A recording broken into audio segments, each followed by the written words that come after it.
Exam focus. Listening. Part 2.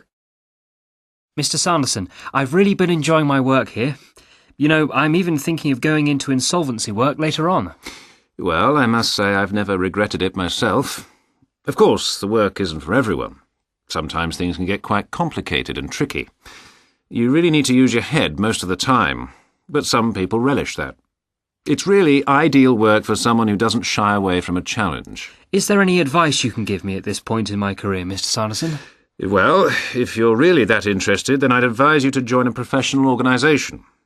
You should consider applying for student membership in R3, the main insolvency practitioner organisation representing the profession. They provide courses, hold conferences, publish journals and newsletters and things like that. You can learn a good deal about the profession, and it's a great way to do some networking while you're still at university. Thanks for the tip. Sounds like a good idea. I've got another question, Mr. Sanderson, if you don't mind. I know that insolvency practitioners have to be licensed, and to get licensed you have to pass an exam, don't you? How difficult is the exam? Ah, yes. The joint insolvency examination. Not an easy exam by any means, but there are preparation courses to help you get through all the material. I'd certainly recommend one of those.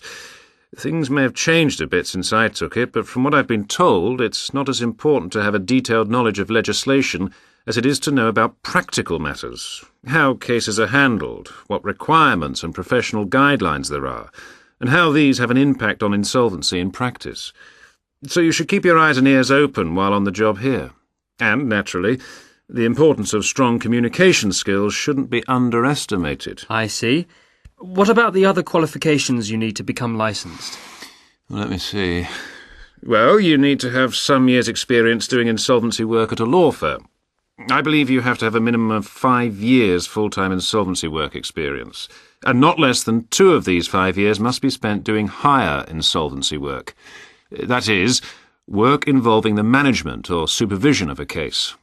And the IPA, that's the Insolvency Practitioners Association, requires that you're a member of the association and that you hold a practising certificate. Pretty demanding. Quite. Yeah, and the IPA also has some special requirements for students wanting to register with them. Certain academic qualifications, I believe. Well, I'd certainly advise you to look into those. Thanks for the information, Mr. Sanderson. My pleasure.